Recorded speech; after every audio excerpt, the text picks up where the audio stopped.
The Legend of Heroes: Trails in the Sky. This was a game I first remember coming out on the PSP, and without knowing anything about it, I knew that something about this game was going to be a big deal to me, personally. Unfortunately, when I tried to go and get a copy when it just launched, no one had it in stock, and I wasn't able to get one. That wasn't until my knight in vermilion armor decided to hook me up with a Steam copy, and I have thus far sunk, I think as of the time of recording, I've got about 30 hours, and I still have 2 more chapters to go in the game. Yeah, this game's kind of huge, and I have to tell you, my instincts about this game being a big deal to me were absolutely spot on. This is a game by Falcom, a very long-standing company that has never really had the biggest budget. That means that they never really had the huge amount of money to sink into presentation, which means that they ultimately had to focus more and more on the things that I as a person value in a game, which is the experience, the story, the world, and the gameplay. All of those things are remarkably higher quality in this game than any game with infinitely bigger a budget. The story to Legend of Heroes: Trails in the Sky follows adopted siblings Estelle and Joshua Bright, apprentice bracers, a type of mercenary outfit of odd job doers who travel the lands trying to ultimately become full-fledged bracers, following the footsteps of their father. Now, at its core, of the 5 chapters of the game, each chapter focuses on a different, larger mystery that they have to kind of solve in order to get a recommendation to become one step closer to a true bracer. But it's also more about the little jobs they take on, the people they help along the way, and of course, the world they experience. Because not only is this game focusing on these 2 characters and their history and relationship, but also focuses greatly on the history of the world, the individual importance in the worldwide history of every single town they go across. A great theme of this game is seeing the individual lands and people that you want to protect with your 2 hands as you gain this reputation as a reputable mercenary. And I struggle to think of a game offhand that has as much world building and character as this game. It's kind of mind-blowing, really, that a game with as, again, comparatively low a budget as a bigger RPG can do so much more where it counts. The main characters in this game are incredibly deep and believable as actual people. They have an actual relationship to one another. They've only spent 5 years together as siblings, but you can tell that they're very close. They're often willing to take jabs at one another simply because they're so close that they're not afraid to step on toes like that. You can see that Joshua has a past that he doesn't really want to talk about, and it's very painful to him, and at one point he even brings this up to Estelle and asks why she hasn't bothered him about it, and her only response was, "Because I know you well enough that I don't need to know that." You can see their relationship with their father in the first chapter, about how close they are and how they look up to him as a senior member of this mercenary outfit, but at the same time you can see that they don't necessarily approve of everything he does, and they're willing to call him out on his nonsense. Okay, the protagonists have character and personality. So far, so every decent RPG ever, right? Well, that's the thing about this game. It's not just the main characters. Heck, it's not even just the playable characters. It's every character in this game. Every single unimportant NPC in this game actually is written like a believable person, and I don't just mean in how they talk. Let's back up a little bit and point out once again that I've compared this to a game with a much bigger budget, and when I think about that in terms of RPG, my brain goes to probably the biggest name I can think of for this, which is Skyrim. And while I love Skyrim to pieces, for its huge budget, it is a very, very shallow game. If you walk around Skyrim for any appreciable amount of time, you go and talk to people in any corner of the map, you will very quickly notice that you hear the same voices over and over and over, and that's mostly because they didn't hire that many actors. But also the fact that they're repeating the same bits of dialogue. You run into characters that have the same generic name, you know, X guard from Y town or whatever. In this game, every NPC has their own unique identifying name. Every character has something unique to say. Now, I know what you're thinking. It's not exactly hard to write an RPG where every character has a unique piece of dialogue. It takes a little bit of time, but you know, whatever. And, well, first of all, that points out Bethesda's laziness, but that aside, I don't just mean that every character has a unique piece of dialogue. I mean that every NPC in this game has an ongoing life story in every chapter of the game.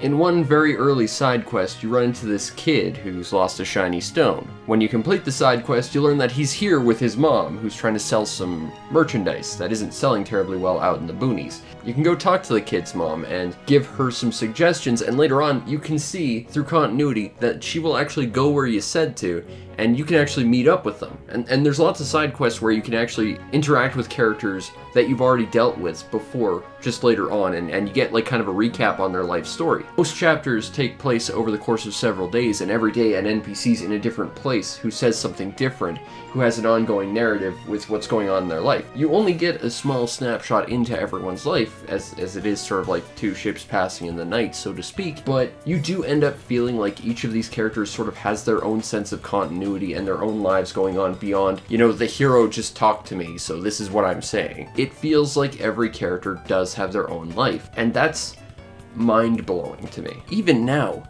that is a damn sight more than most high-budget games. Like, I am floored.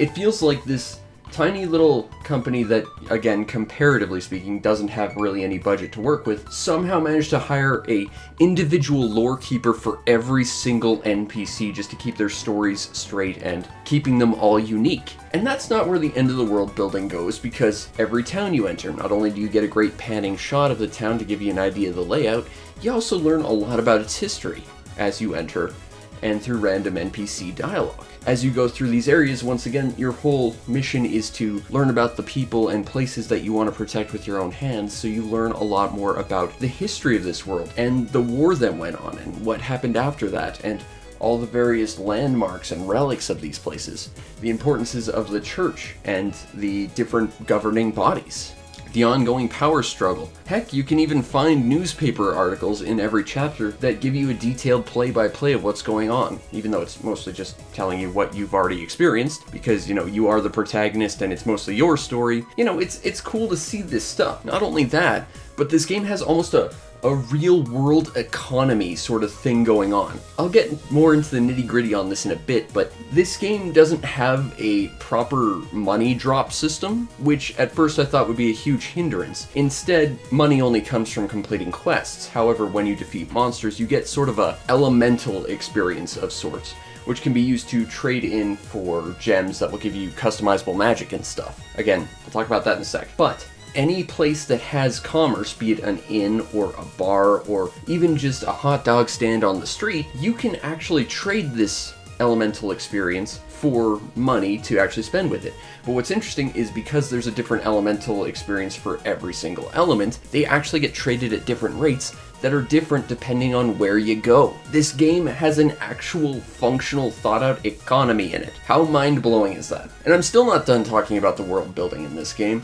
And not just because it's really the most remarkable thing about this game, but also everything in this world has functionally been thought out on a mechanical level, and everything in this game seems to be incorporated into that. Okay, so time for a world history lesson a little bit.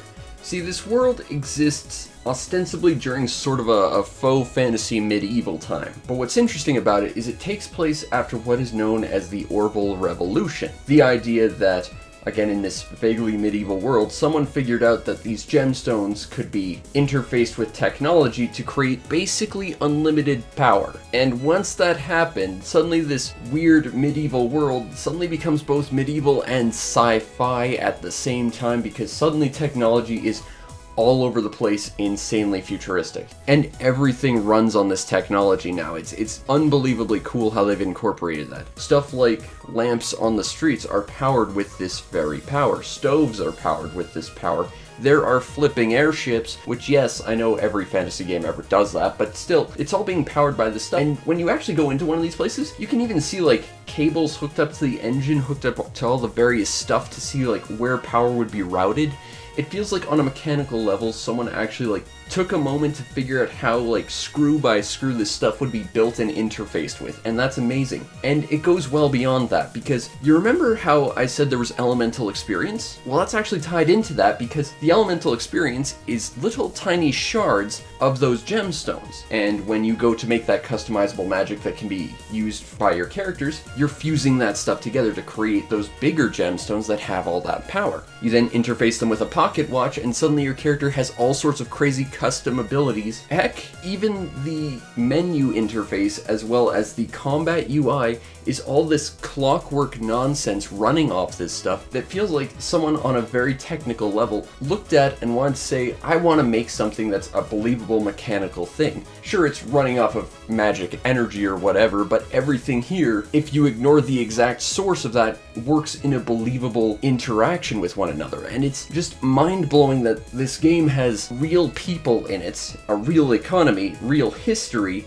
real individual, like, geopolitical stakes and interactions with one another, and realistic, like, mechanics that are affecting and pushing everything forward in a technological and futuristic sense. Basically, the story to this game is amazing, even when you just break it down to it being two kids going from place to place solving whatever the big issue at the time is, while handling some smaller jobs to the side. You could reductively say that's the case, and to be fair, that would be a lot of RPGs, but there's so much more of a huge world going on, with deep interactions that are sometimes not even within the player's sight, such as, like, you know, the political stuff going on. And when you get to dip your toes into that and actually see behind the curtain to see what some of those interactions are as you continue the plot, it just shows how incredibly well thought out this world is. And I mean, it makes sense. This world's got so many games behind it. Basically, if you are someone who's crazy about lore, world building, characters, you need this game. Just stop right now and go buy this,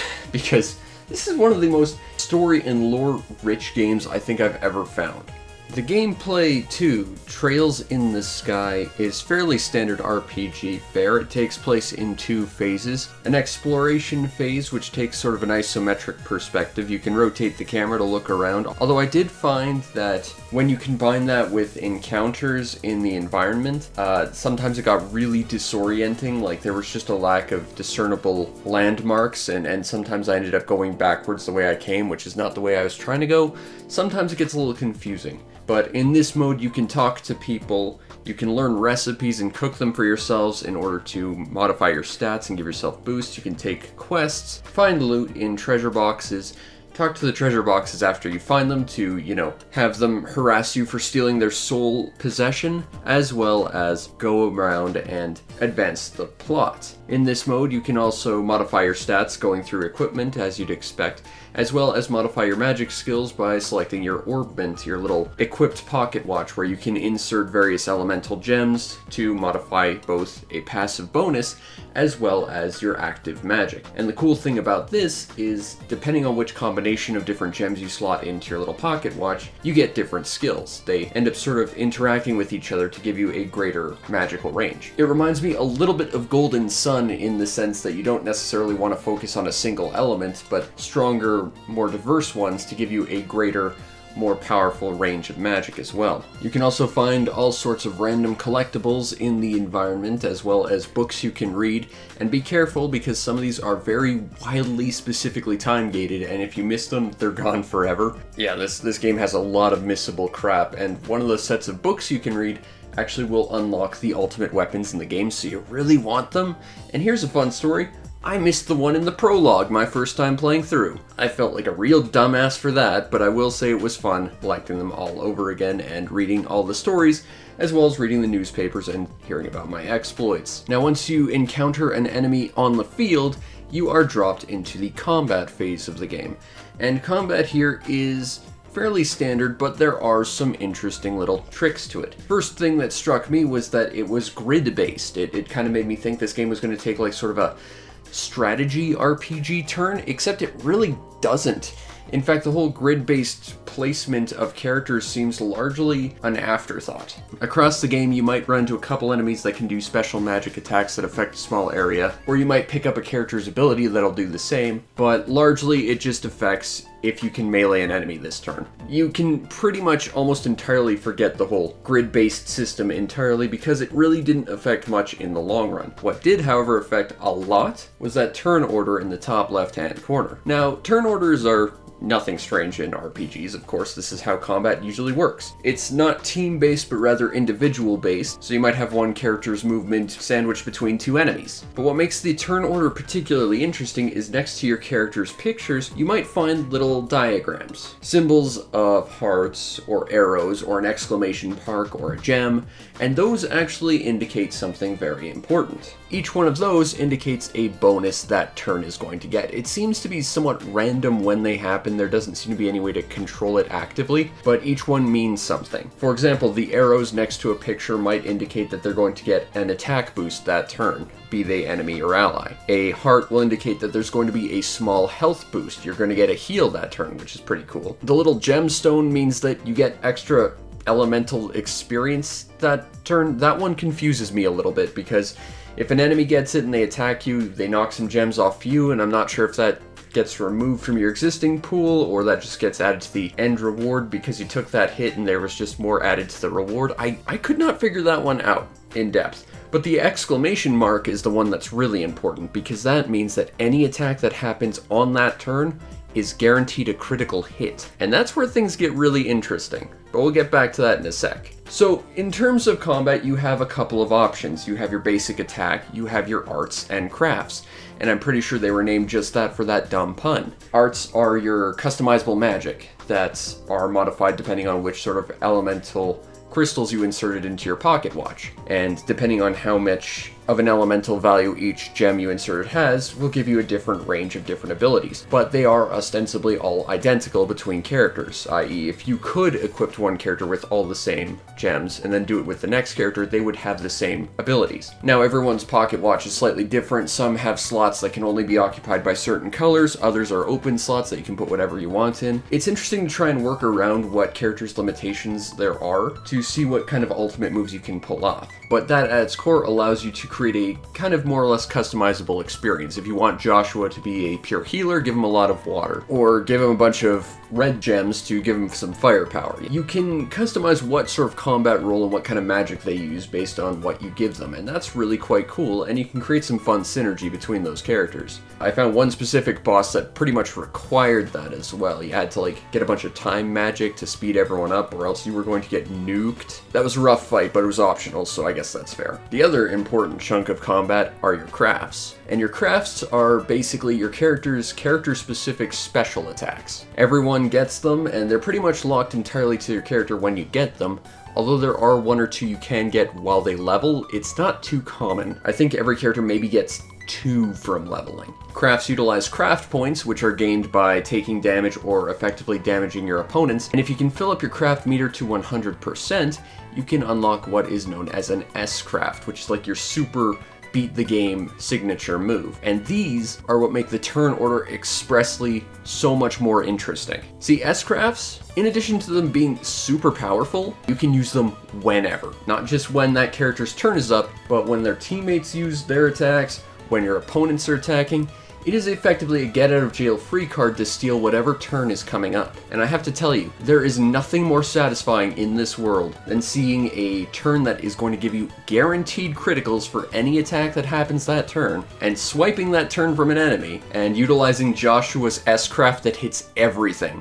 Because you're getting 5 to 10 crits in one move, and you just wipe the battlefield. It is one of the most satisfying things ever. But utilizing S-crafts is one of the most important things I found in combat because it does allow you to ultimately control the turn order, in addition to being able to actively delay turns for your opponents if you use the right kind of magic and special effects. While the placement on the battlefield is largely inconsequential, I've found, outside of one group heal ability, your ability to shift your opponent's turns and control the turn order and utilize the turns that give you the best possible advantages to win, that seems to be what the core of the combat is. And in that regard, it becomes a very clever system. And I don't think I've run into any other RPG that really utilizes the ability to steal turns and to delay other people's turns and even prevent them from having turns entirely. I think when you get right down to it, the combat to Trails in the Sky is fairly standard for an RPG, but it's the smaller, more intricate nuances that give this combat system its personality and make it absolutely worth playing, and turns it from what is ostensibly a very standard RPG combat system to a strategic minefield of figuring out timings and pushing enemies away so that they're less useful in this turn than they would be another, modifying and harassing your opponents to prevent them from attacking specific turns. The amount of strategy that gives you and the amount of power that gives you gives it a very creative and unique combat system, and I wholly approve of it. The overall presentation to Trails in the Sky is certainly solid. Like I said, Falcom is definitely a company that doesn't have half as much of a budget as most AAA game devs, and because of that, they can't focus all their funds into presentation, which to me means that they focus on the stuff that actually matters. But there are some issues here all the same. The characters look good, and they kind of remind me of that old school, like, Super Nintendo era claymation stuff. You know what I'm talking about? Like back on the Super Nintendo, you'd open up like Secret of Madness manual and you'd see like claymation versions of the characters. These feel like actual playable claymation characters, and I love that. That's such a nostalgic hit for me. I love that. But I noticed two things about this visually that didn't quite gel with me, but I noticed that the characters compared to the environments, if you look too closely at them, they look really fuzzy and out of place. Like, just the edges of the characters look really kind of weird and fuzzy, whereas the environments themselves look really, really crisp, and they just kind of stand out. But if you don't stare too closely at them, you kind of don't notice it too much. The other thing I noticed is when you get into a cutscene, stuff that is just off to the side of the screen kind of breaks sometimes. At one point, and I don't have footage of this unfortunately, I had a cutscene where Joshua walked in from a corner and left a clone of himself just standing in the corner.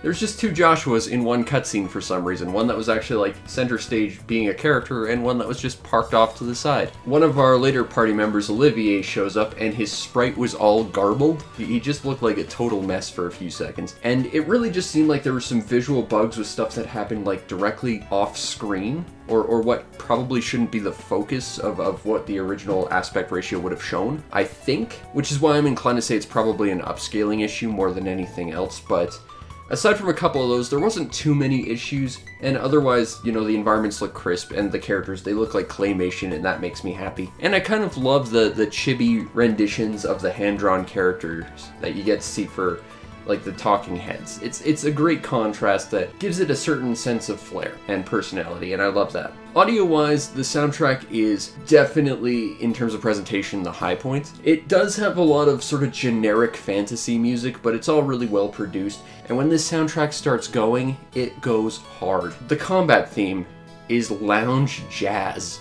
And when I first heard this, I had to immediately stop and say, okay, I am 100% on board with this game, whatever happens next. And there was a few other songs, specialty combat themes that happen with specific bosses that just slap so hard. True story, I'm not very skilled at recording PC footage. I don't know how clear that's been, but I missed clicking on a few other options that would have picked up background music because I had like OBS's sound settings turned off on the speakers for some reason. And I sat there and I recorded a couple of combat themes for about 15 minutes. And it wasn't until I was well done with that I realized I had no sound. And I felt legitimately terrible for it because I was not hearing those songs in this review. Fortunately, I did run into more encounters that use those specialized combat musics, and they were amazing, and I'm so thankful I grabbed them because, man, the soundtrack to this game is awesome. I'm gonna have to find a soundtrack to this game somewhere. And it does something very, very cool in the sense that the combat theme is actually dynamic, which I've only ever seen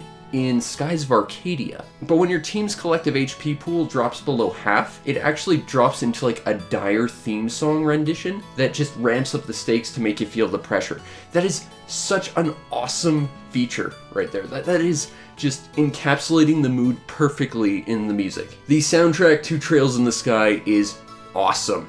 Now, if you want a copy of Legend of Heroes Trails in the Sky on Steam, you're going to be paying $22 for it, although it does, as many Steam games do, frequently go on sale for like $15 or less. I have to give a huge thank you and shout out to everyone's favorite color with 2 sets of repeated letters, Vermilion with 2 N's, for hooking me up with this one. This is a game I've wanted for a very, very long time. And if you want this on PSP, on the handheld that I first tried to get this on. Cheapest one I'm seeing right now is $180. Holy crap.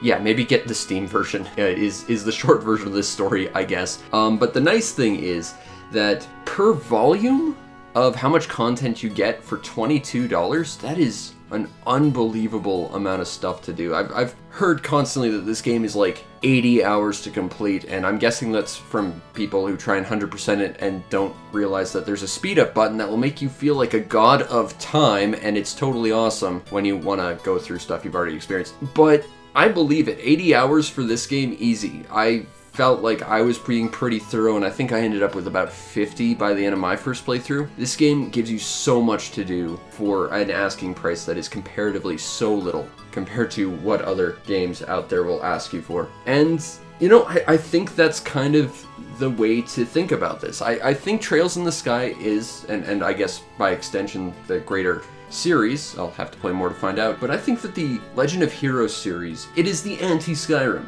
Whereas Skyrim had a incomprehensibly large budget, it created a, while very enjoyable game. I love Skyrim, I'll point that out forever. I'm about to go play some just to get footage for this. While it had a huge budget, and it had a huge world in terms of square footage, it was very shallow and had very little at its core to do. It made a huge world, but made it feel tiny. Whereas this one has a comparatively small world that feels so much bigger than anything else because it feels so organic and believable and alive. With its history, with its, you know, day-to-day life from all of its individual characters and NPCs, for the fact it has, you know, a newspaper you can subscribe to and figure out what's going on just to hear international and political climate in each area and hearing about how they interact with one another. It really does feel like an unbelievably huge world. And I guess that's the long con of this, because while you look at Legend of Heroes Trails of the Sky as one game, it's really one small chapter in one small location in this world. The greater Legend of Heroes series all take place in different countries of this world, and there's several chapters to each of them. I think that ultimately it's kind of the long con, and by looking at one of these games you're almost sort of missing the point, because it's ultimately about the huge world and every single story that makes up one great experience that is the Legend of Heroes. And I'm not gonna lie, I want to be a part of it. After playing Legend of Heroes Trails in the Sky, I can say with full confidence I would put this on a list of my favorite RPGs of all time. For the same reason I would put any of the others. It has amazingly believable, organic human being characters that make you feel like they're real, they're nuanced, they're subtle, and there's a lot to them. But it has that for the NPCs. It has a believable world with history and lore, and I want to know more about it. And it feels like just a believable, real, again, I'm going to use the word organic place. It feels like a real living world, and I want to experience all of it. And it doesn't hurt that the gameplay system is also pretty solid, and it just feels like an overall excellent RPG with a great story. Do I recommend this to people? Yes, but only if you're the kind of nutbar who's like me. If you love a game about world building, story, RPG, believable characters, stuff like that, absolutely. But if you're the kind of person who doesn't like unnecessary writing or just wants to get to the point, you're going to find this game to be a slog. I will straight up tell you that. Because if you don't like a lot of unnecessary dialogue and stuff, you're just going to feel this game is so slow and plotting and is not worth your time. And I have to say, you'd be missing out. Anyone who would love RPGs would be missing out on Trails in the Sky. It is truly something special. I thought that before I could even play it on the PSP, back when I was trying to get it there, I thought that the moment I received this from Vermilion, and having played one entry into the series, I know it for sure. And looking it up on Steam, apparently they translated the 2 sequels to this, and they're on there too. Yeah, I'm gonna have to get those too. But Trails in the Sky, this is a legendary series that does so much with comparatively so little, and really does ultimately dunk on Skyrim and Mass Effect and all those Western RPGs that try to feel so big, but ultimately put all their muscle behind its flair and how it looks. This one might have a lot less going on under the hood, but it takes it a hell of a lot farther than its contemporaries. And this game completely shames a lot of those high-budget RPGs today. Because true to its name, it's pretty legendary.